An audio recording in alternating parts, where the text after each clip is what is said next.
there's always things in relationships that you overlook, and there's things that I definitely shouldn't have overlooked. There was a time that, back in 2016 when she went to trivia, and trivia's in Stevens Point, and she wound up going to her brother's friend's house in Watoma, and she's told me that her brother was going to be there too. Well, lo and behold, her brother wasn't.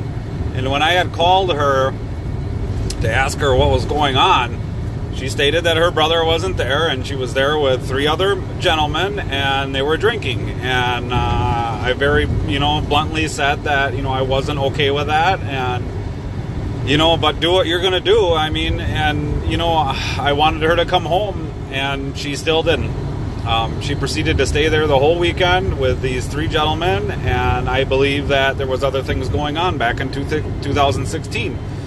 Knowing what I know now, I feel she probably cheated on me a long time ago. I mean, it was the way she was before we even got together.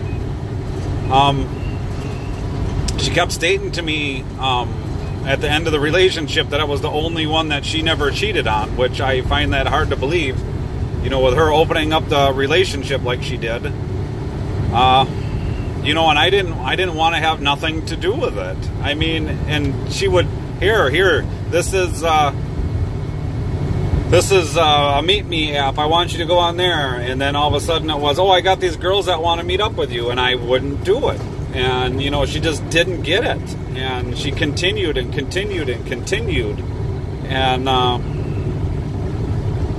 there was also another time that her and her friend Lizzie went over to one of Renee's cousin's house, Austin Perlack, and there was some people over there, and Renee had left the kids in the car with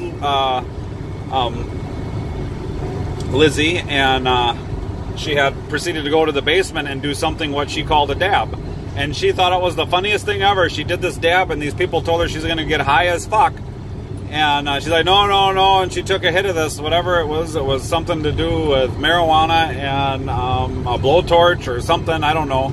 But she did this dab, and she said she got really high, and she wound up puking and made everybody else puke in the room. And that really upset me, because she left the kids out in the car with Lizzie, and while she went downstairs and did this. And there was also another time that she went to a beer tasting event with her dad and brother in Amherst, and she was supposed to be home early, before she did get home. I mean, I was expecting her home around at least, this was on Easter 2016 is when this was. Yep, Easter 2016. So she had went to this thing with her dad and brother in Amherst to taste some beer, and so I was expecting her home sometime, after this, because 3 o'clock in the afternoon we were at an Easter egg hunt. And it might have been 2017. It might have been 2017. Yeah, I think it was 2000. Yeah, Easter. Yeah, Easter 2017. Yeah, something, I don't remember. But anyway, she went to this beer tasting event in Amherst with her dad and brother. And, I was expecting her, maybe after supper time sometime, because usually her dad and brother like to go out to eat. So anyway, got the kids into bed. At 1 o'clock in the morning, my son had rolled out of bed, and I had gotten him, and I looked at the clock, and it's 1 o'clock in the morning, no Renee. And then, so I called her up, she didn't answer, texted her a couple times, she didn't answer. And then she said she was on her way home. And then she said she got really sick. She couldn't drive, but yet she could drive to wherever she was. She said she didn't drink that much.